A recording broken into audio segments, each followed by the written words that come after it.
Michaela, are you ready to go? I am. Can you hear me? I can hear you just fine. Thank you. Great. Hey, everybody, welcome. Thank you so much for joining us today for the first of our 4 webinar series featuring the Ohio Domestic Violence Network. We, as many of you know, are so lucky to have them as such great partners in this state and doing great work to help raise awareness and help all our communities better respond to intimate partner violence, particularly for our today's focus on campus.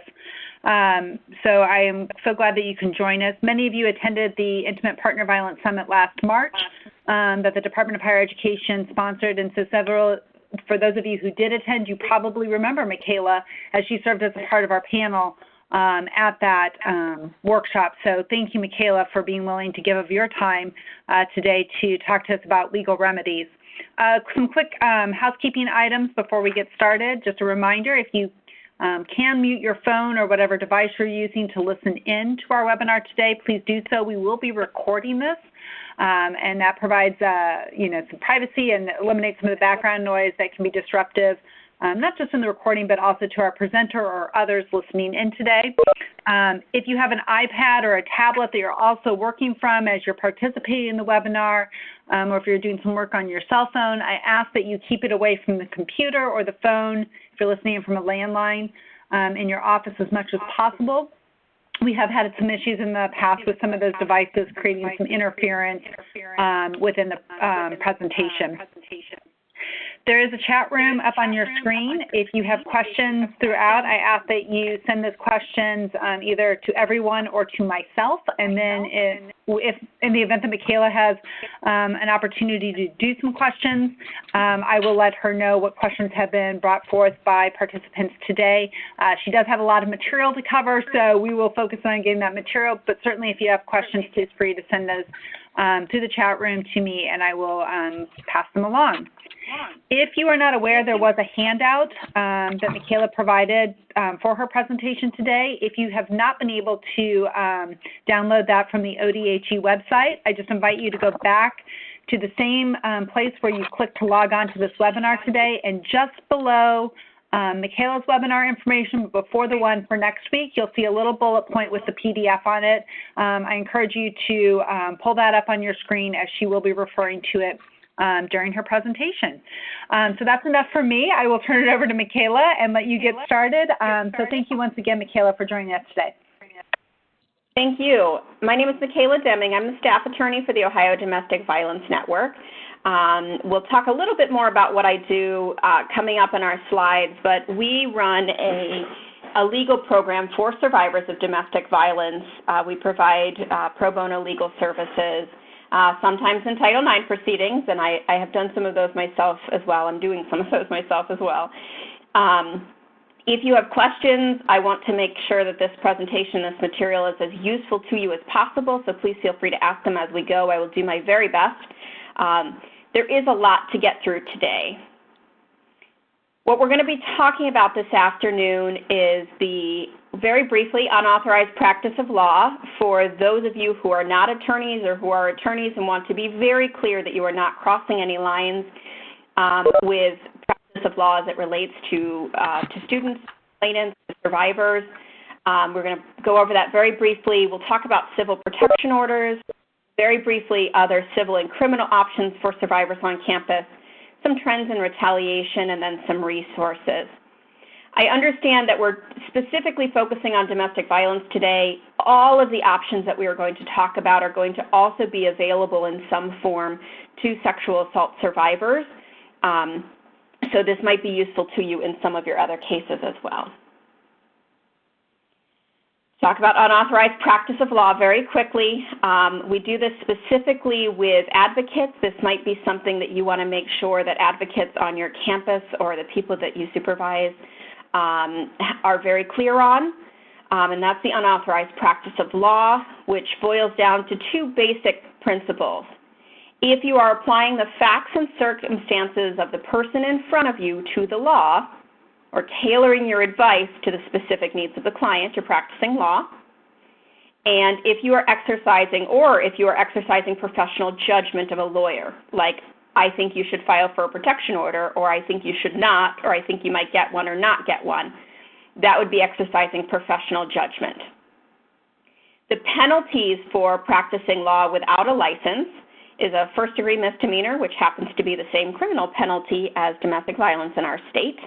And that would also be a violation of the rules of the governance of the bar, which can result in high financial penalties. Civil protection orders.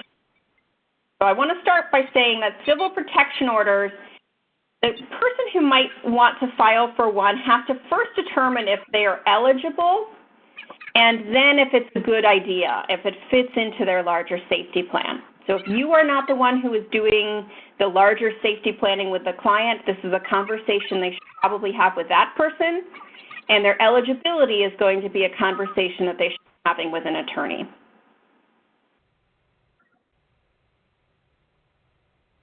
Before we get into the types of civil protection orders, I just want to say for a minute that as professionals in the campus setting, it's really important to recognize all of the forces in place, sometimes written, sometimes unwritten, sometimes just a cultural thing that tends to keep students limited to the options that are available on campus. Sometimes this might mean things like, look, I don't have transportation off campus. Or I have no idea what happens outside of our campus bubble or where I would even begin.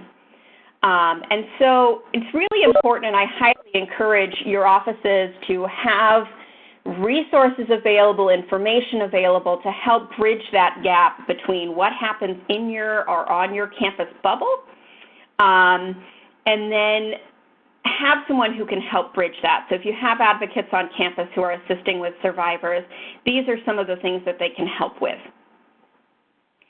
There are 3 major types of protection orders in addition to the criminal protection orders, and we can talk about those in a bit later. The domestic violence civil protection order now includes our new dating violence protection orders.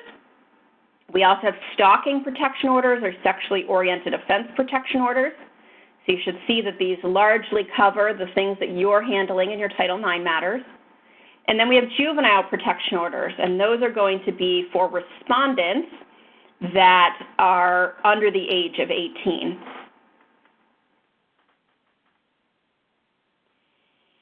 In order to differentiate between those protection orders, we have to answer 3 questions. What is the relationship between the victim and the offender? And I understand that I'm using some varying language in here, so this might be your complainant and the person who's accused of violating your code of conduct. So what is their relationship? What kind of abuse is the client experiencing or disclosing? And then what is the age of the offender? And you always have to answer those first 2 questions, as well as the third question, even though the client might come to a specific answer, because sometimes you're eligible for more than one type. On your handout, you can see the different types. So we are looking at page 2 of your handout, and that's going to go through the different types of protection orders. We pulled out the dating violence civil protection orders because even though they're within the same domestic violence protection order statute, they have different requirements of what has to be proven about your relationship, and they also have different requirements about what types of relief might be available to you. We'll talk about that in a bit. So to file for a domestic violence civil protection order, the client must allege that there has been actual physical injury, attempted physical injury, threats to harm, stalking behavior, trespass, sexually oriented offense, or abuse towards a child. So I just want to highlight there that it says both sexually oriented offense and stalking behavior. And you might remember that I just said about 15 seconds ago that there is also a stalking and sexually oriented offense protection order. And so someone who's experiencing that type of violence might qualify for either order. And that's going to really come down to a conversation with an experienced attorney to help them figure out which option might be better for them. Talking about threats briefly, The threat of violence would constitute domestic violence under the current case law if the fear resulting from those threats is reasonable, and that can refer to a history between the parties.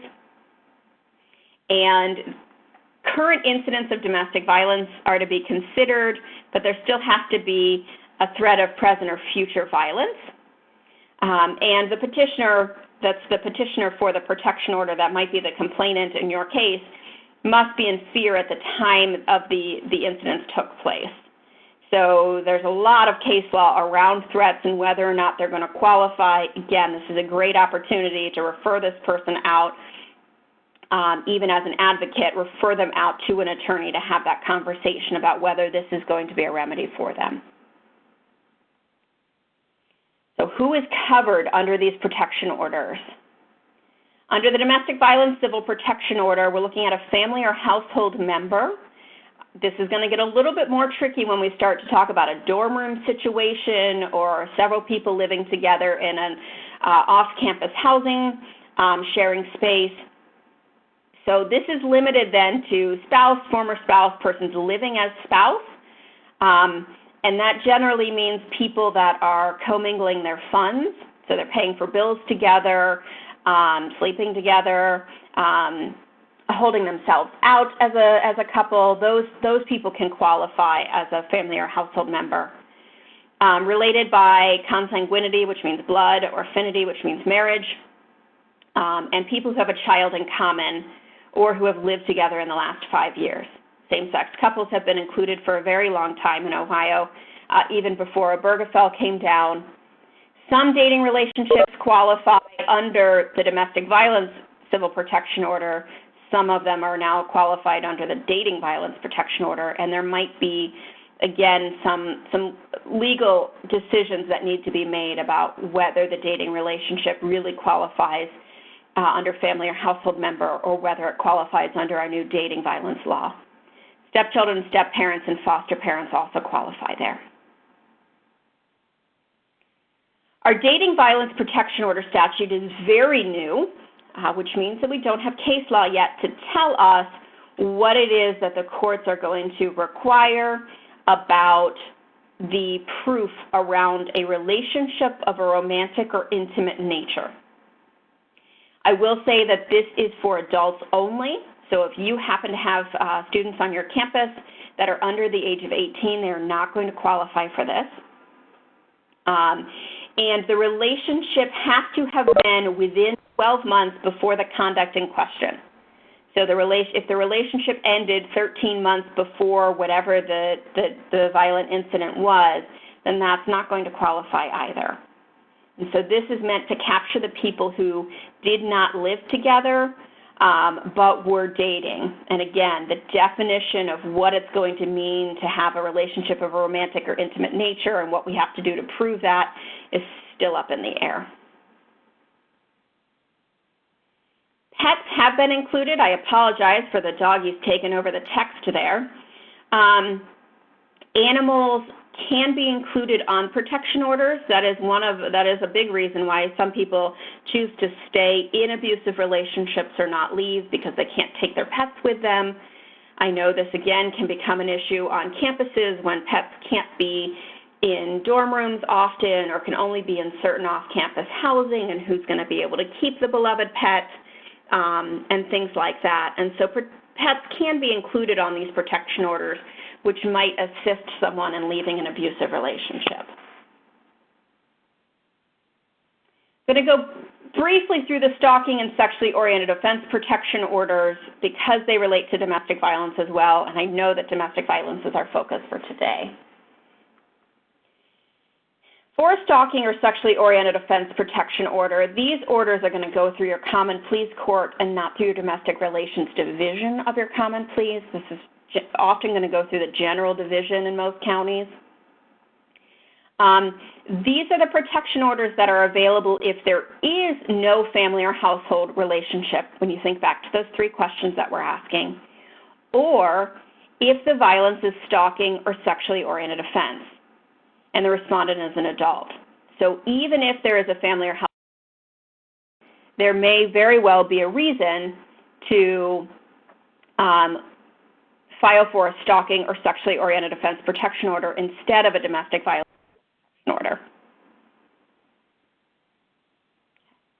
The proof that is required is very different for a stalking or sexual offense protection order from a domestic violence protection order. And again, being careful, sometimes courts or advocates or other people will try to push a case into one court or the other. And if it can be either, that's really a complicated legal decision that gets made about which court is better able to handle the type of conduct that is going on. As a reminder, in our legal system, stalking is defined as a pattern of conduct, 2 or more incidents closely related in time, that knowingly cause a person to believe that the offender will cause physical harm or causes mental distress. And mental distress is what you see in many of your cases on campus. Can't go to school anymore, can't attend classes, is having difficulty keeping up with a campus job, isn't able to bathe regularly, other daily type of functions. And so that's going to be the temporary substantial incapacity. So that is something that you might want to suggest someone seek some mental health services for, even if they do not request those services or seek those services.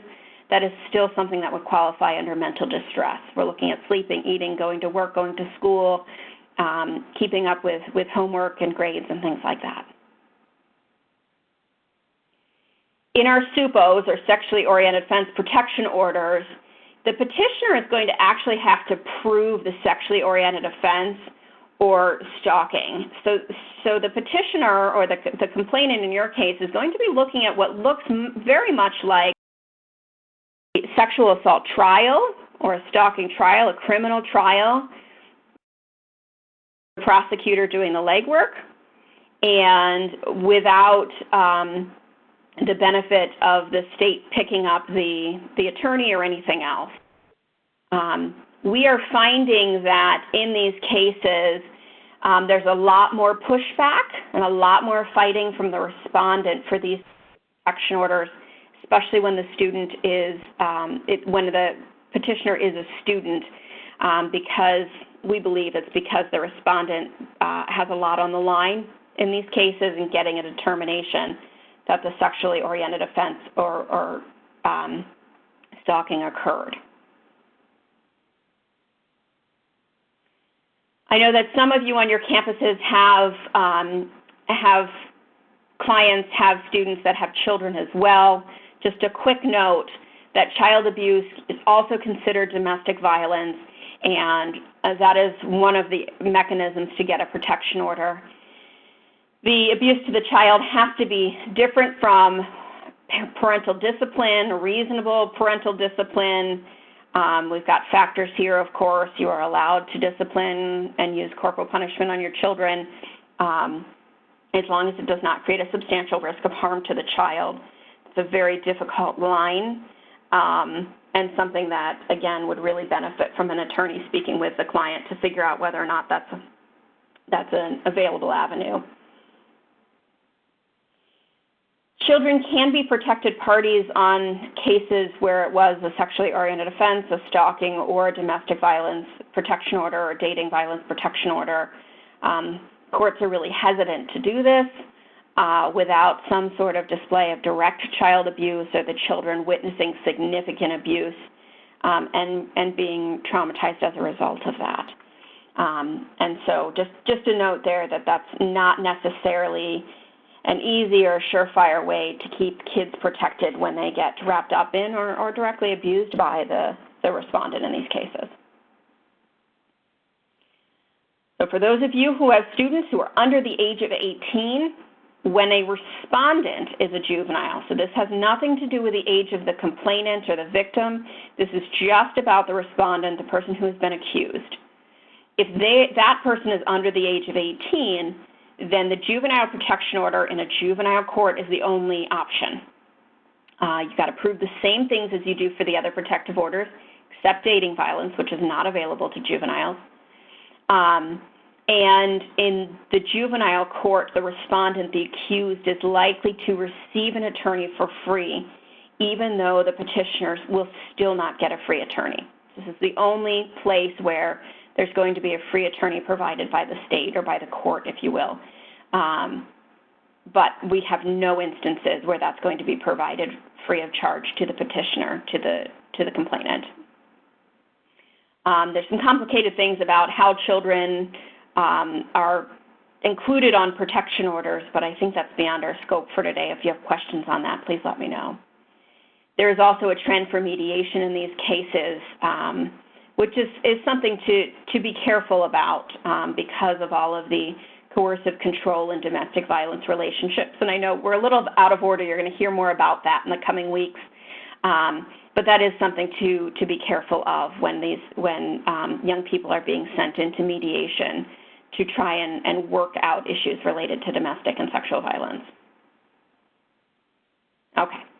So in order to get a protection order, the complainant, the petitioner, is going to have to file forms. Fortunately, all of those forms are available for free on the Supreme Court's website. They are intended to be used by pro se parties.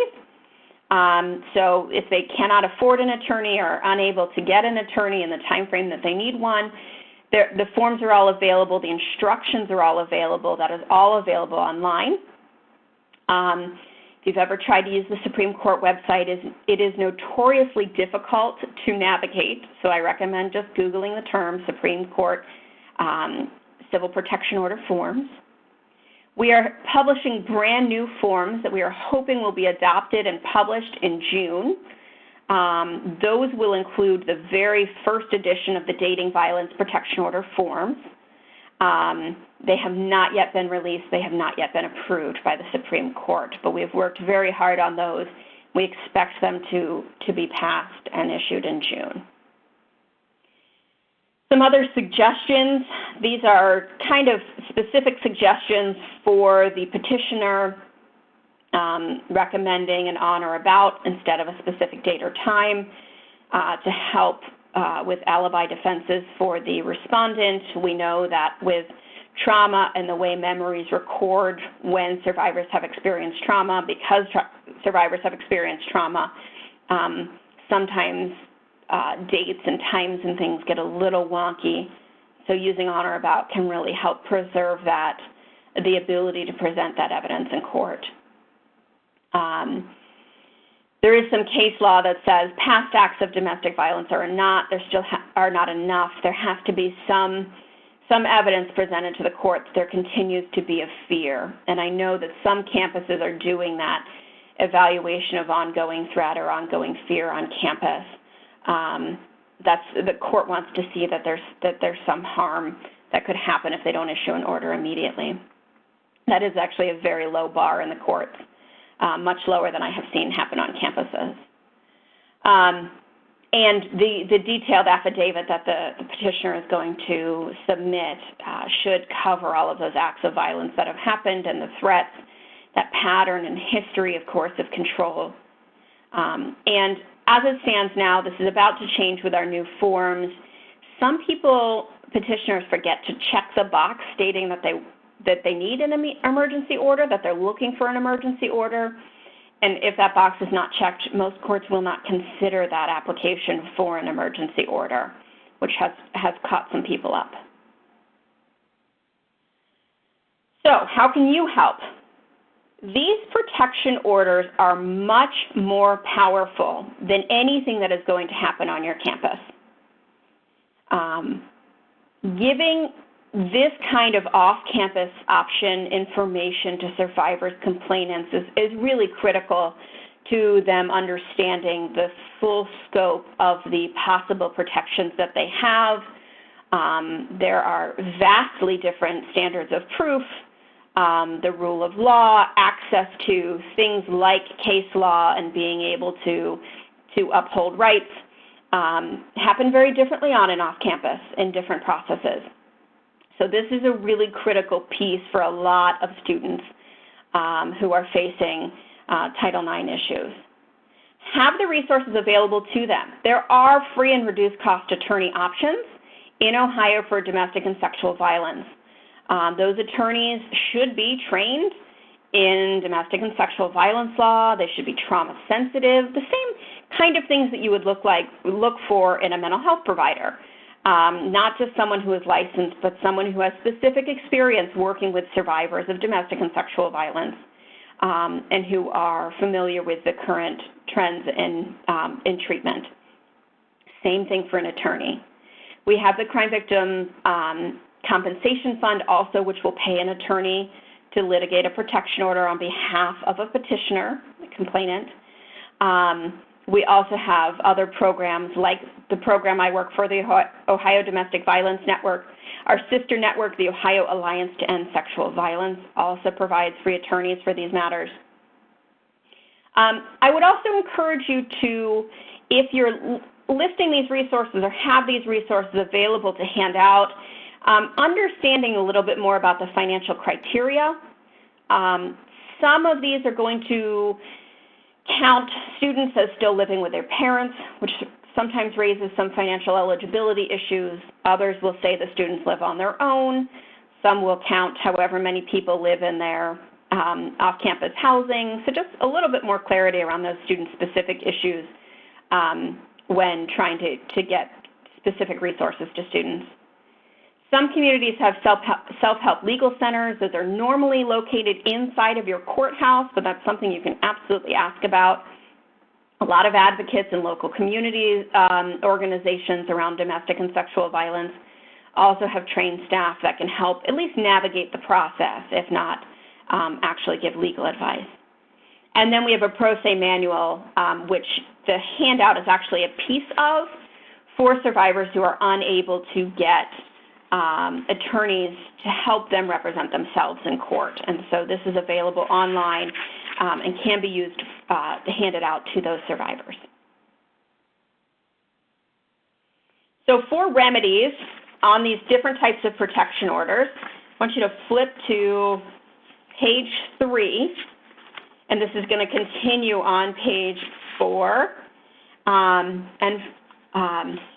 a little bit on 5. And this is going to talk about exactly what the protection order can do. The protection order can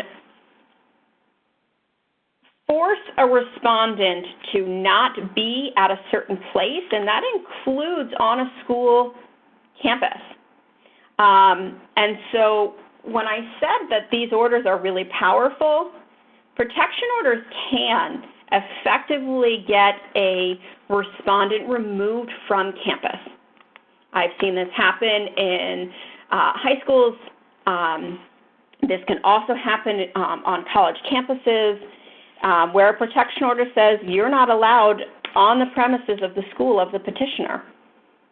And so if your Title IX process is taking a while, or if there's been some determination that the other student can remain on campus, or some sort of mutual don't bother each other kind of orders on campus, a protection order can legally keep the other student from setting foot on campus.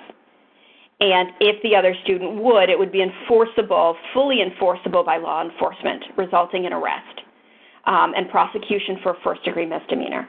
These are really powerful documents, in addition to preventing a respondent from any type of communication whatsoever. So these are really powerful documents. This level of protection is far beyond what I usually see campuses do in cases of domestic and sexual violence. And so this type of resource really needs to be shared with students early on when they're determining whether they want to go through a Title IX process and what that can offer, or go through a civil protection order process, or both. Ways that you can help when a student is going through this civil protection order process, if that is what the student decides to do. While a protection order can remove another student from campus, some courts will do that. Some courts will say, look, I don't want the respondent to have to leave campus altogether, and the petitioner being ready, the complainant being ready to say, this is how we can both go to school here and I can still be safe, can go a long way. So I've seen courts do everything from completely keeping the other person from being on campus to saying, look, there's only a month left. You can be on campus from 9 to 5, 9 to 5, whatever normal school hours are during the day, and then you have to immediately leave, petitioner, and then respondent can come, meet with teachers, and make up work. And that would be for a more traditional daytime school setting. There are other things that can happen like, hey, you've got a north dining hall and a south dining hall, and you're both in different majors. So this building and this building and this building are completely off limits to the respondent and 100 feet around the buildings. And respondent is allowed to be in these buildings. So anything that you can do to help the petitioner map out, figure out what the options are on campus so that the petitioner is least disadvantaged, least inconvenienced, and feels the safest, the better able the court is going to be to craft an order that's going to allow both students to continue their education in a way that does not sacrifice the safety of the petitioner.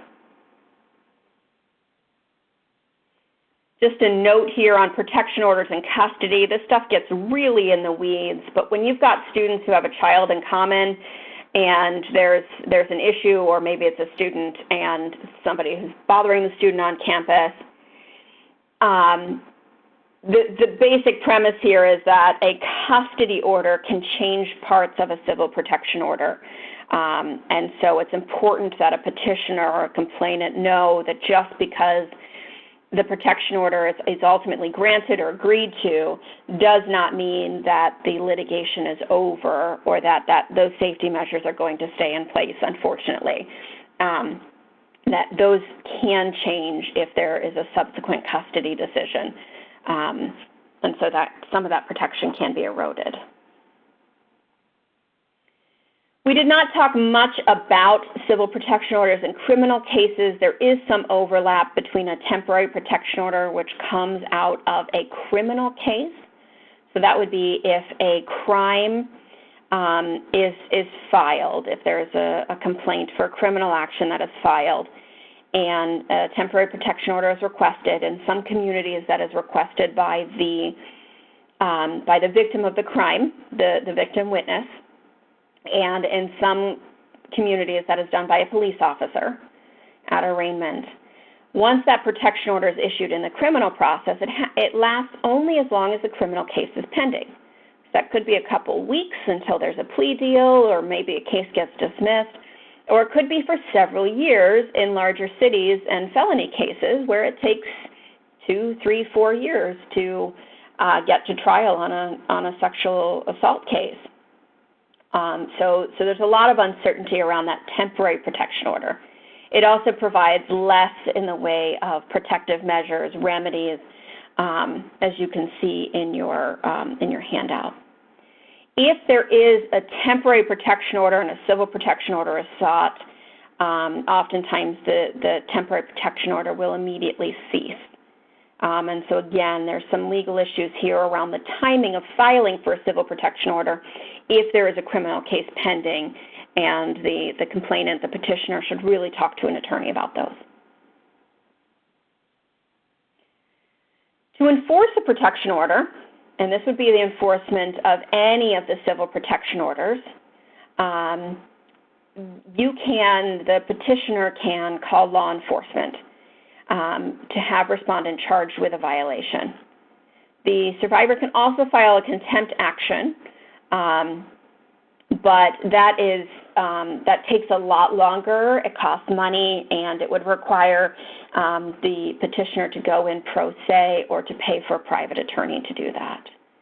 Protection orders are enforceable around the country.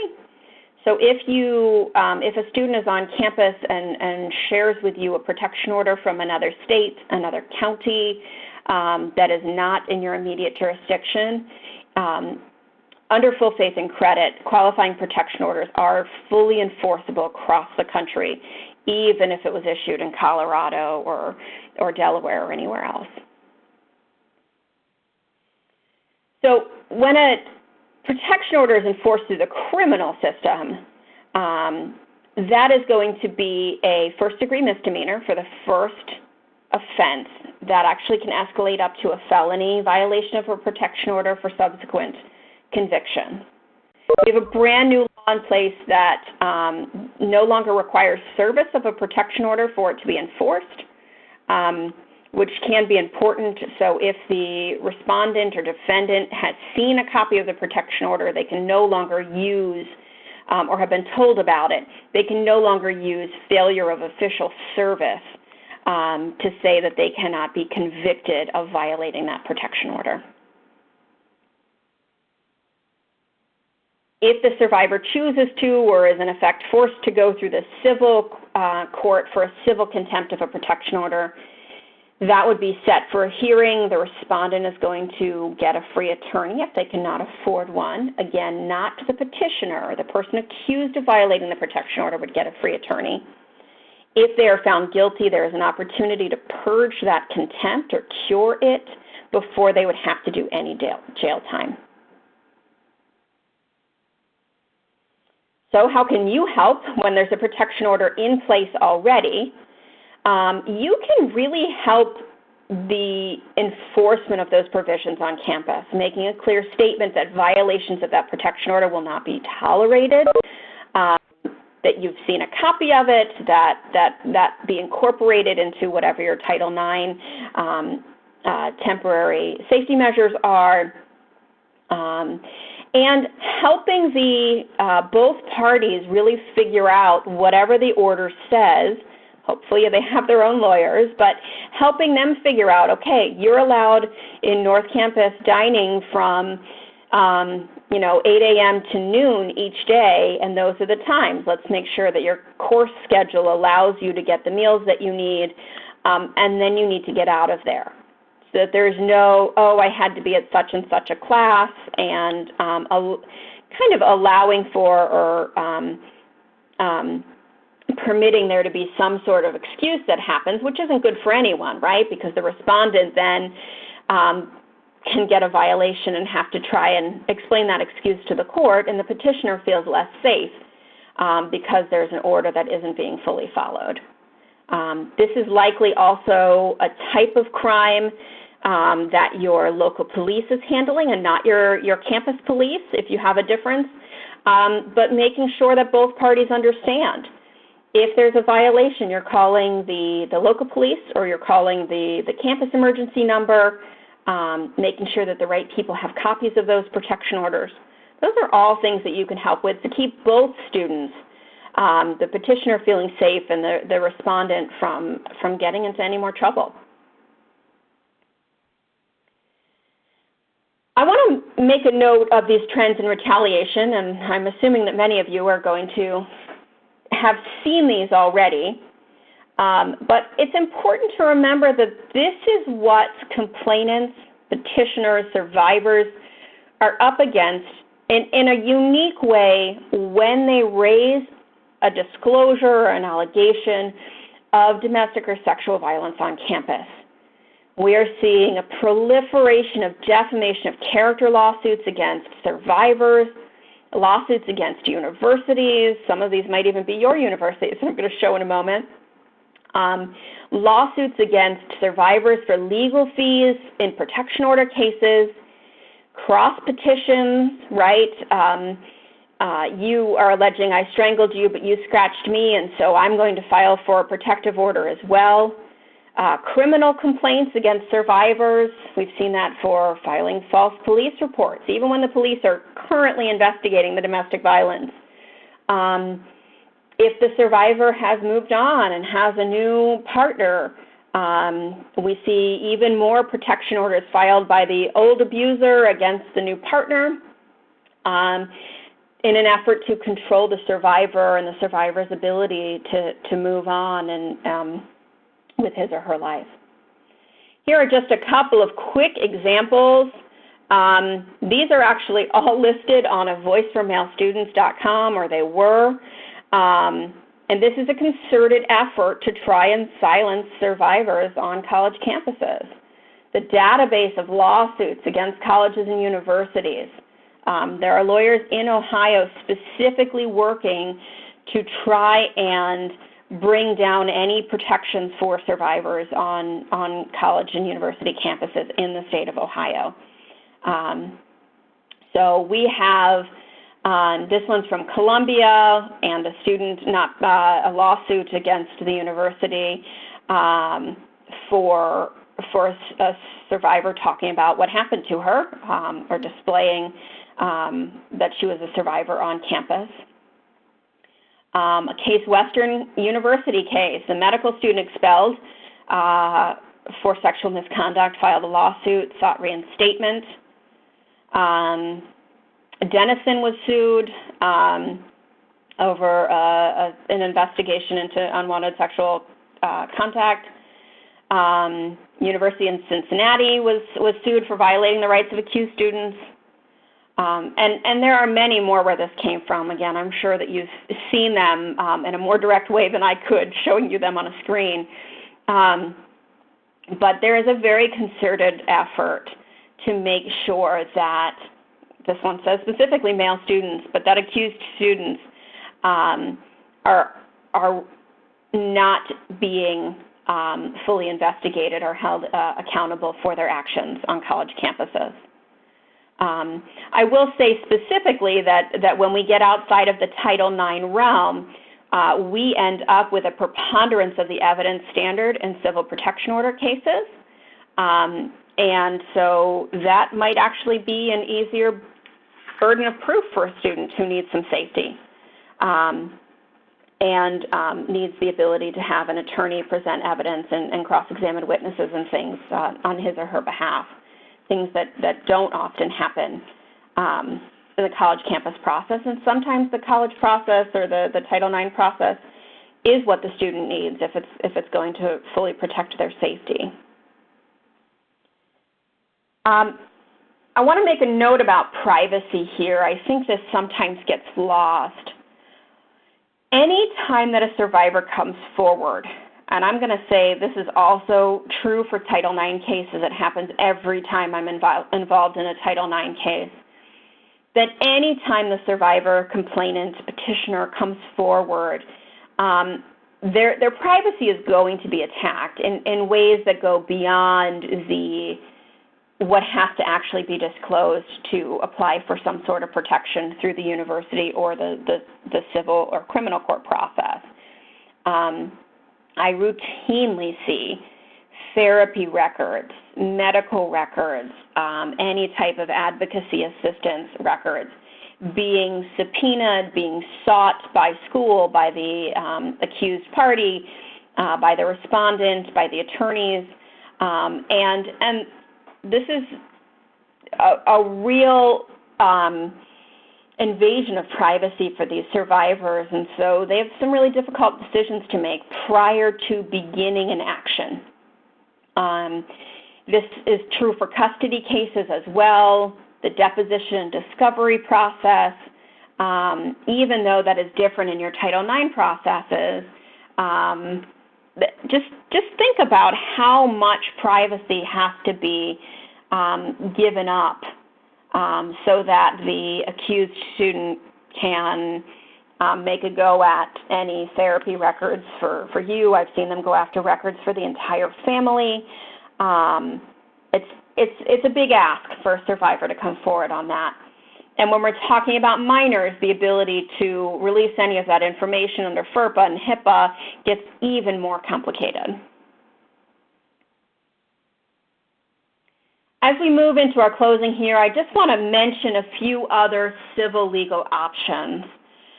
We have divorce, legal separation, other ways to end a marriage. Again, some of your campuses may have more married students than others. In a divorce, you're looking at a division of assets and liabilities, assets and debts, really, and dividing up child-related responsibilities if there are any. We've got some case law in the state. Felton v. Felton is the most notable one that says a protection order is really separate from a divorce. So what you might find out of a divorce is some sort of an order or an immediate, what we call restraining order, not to be confused with a protection order, that will say things like you can't harass the person you're you are getting a divorce from or seeking a divorce from. Just leave each other alone and don't harass each other. It is not the same thing as a civil protection order. It is not enforceable the same way. Divorce is really often not one of those immediate remedies, but it can really help someone, a survivor of domestic violence, get fully separated and ready to move on. Sometimes that does help with privacy. That can help if somebody's running up credit card debt, if there's a shared house, other things that can help that survivor move forward and really sever ties with the abuser. If the parties are not married, and this law is just in the process of changing, so custody and parenting time as a separate matter from a divorce is usually handled in juvenile court. This may now also be handled in domestic relations court. That's kind of in the weeds.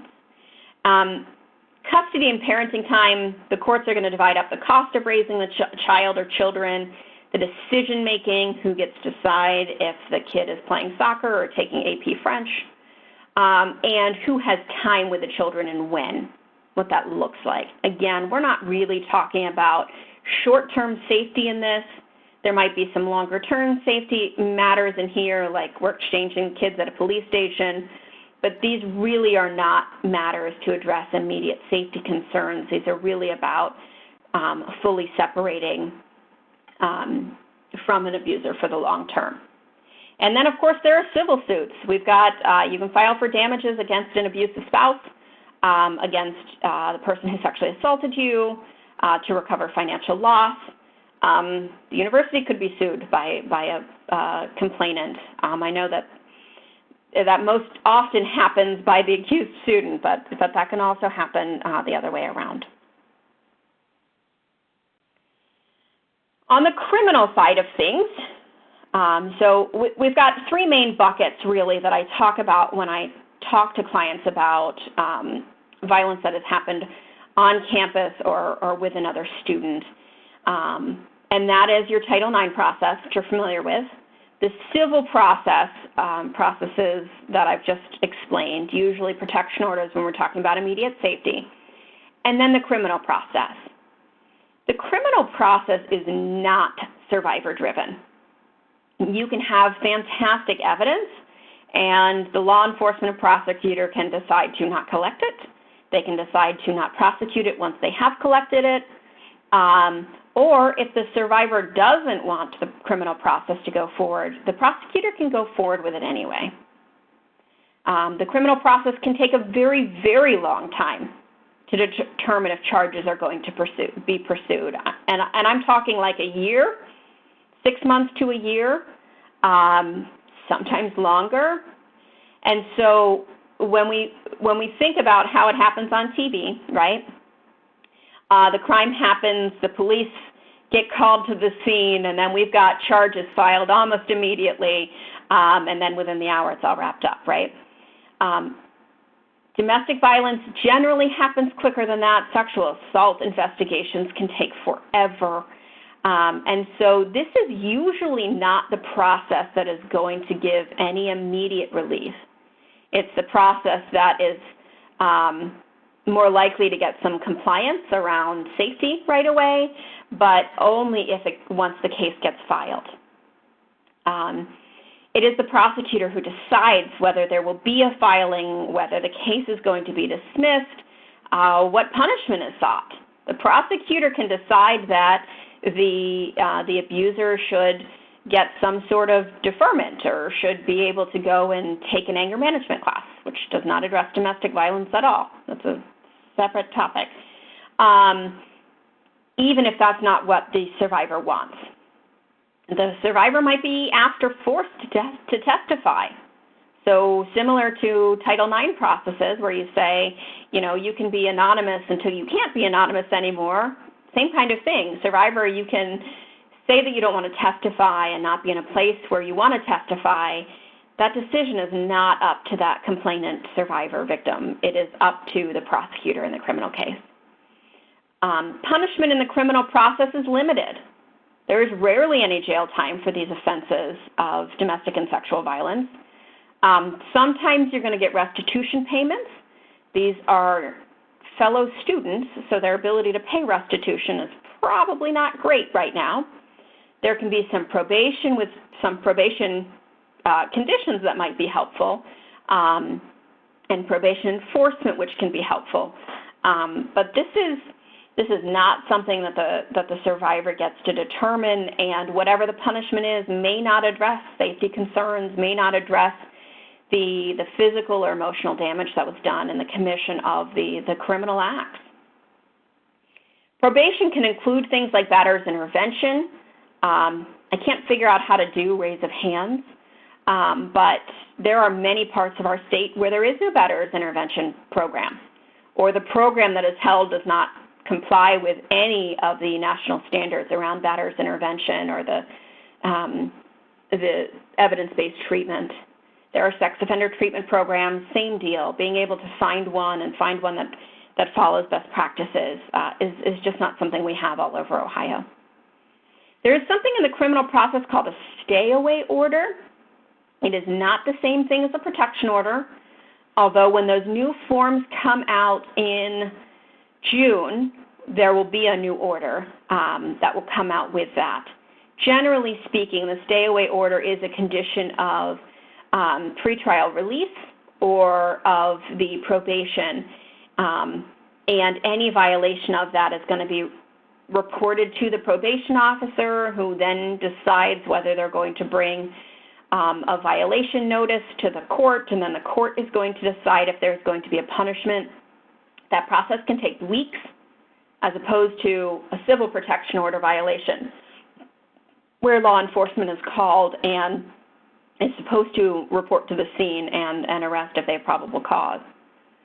The standard of proof in the criminal process is beyond a reasonable doubt. That is likely higher than your Title IX process. I hope it is higher than your Title IX process. So the failure of a prosecutor to choose to go forward on charges should have nothing to do with your determination. That's a reason why sometimes they do not go forward. I want to take a moment to go through some resources with you so that you have some better resources to hand out to complainants, survivors that come to you to seek assistance. We have self-help legal manuals. They are available on our website. The teal one is for survivors.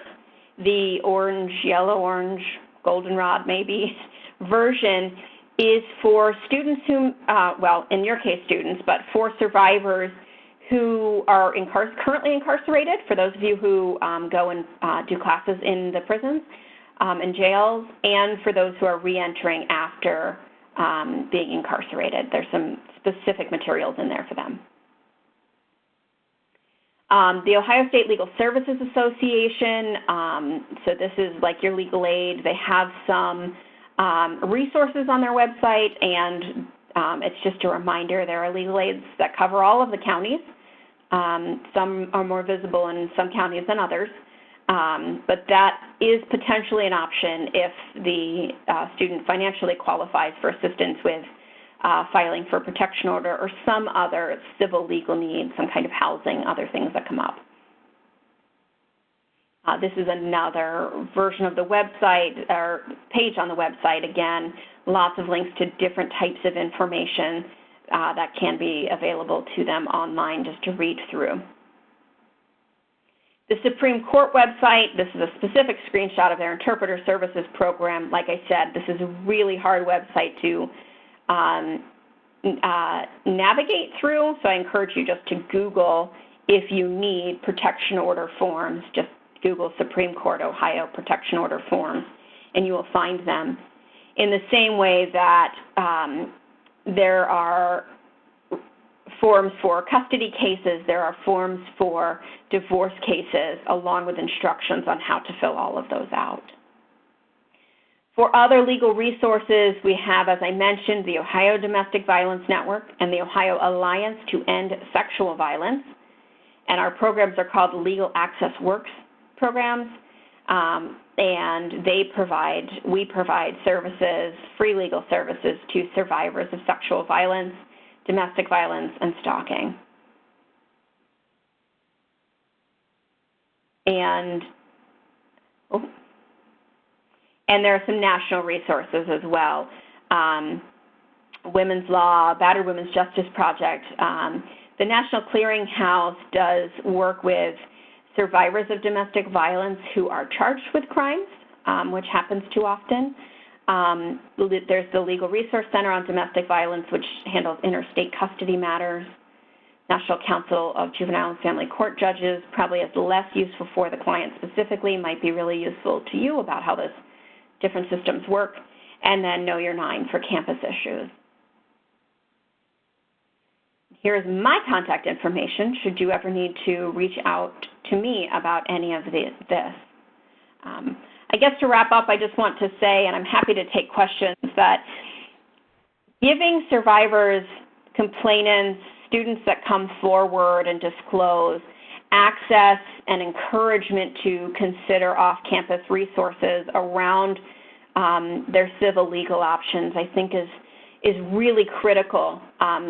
Each of the systems that are available to them have really significant shortcomings, but it's really important that the survivor is able to make those decisions to best address their safety concerns.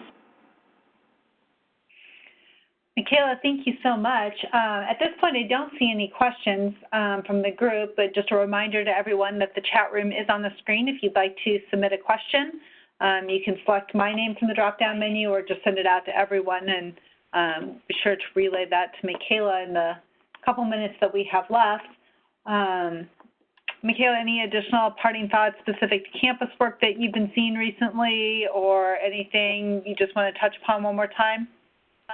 I'll just give a brief teaser. Nancy Grigsby is going to be chatting with you all next week on lethality factors.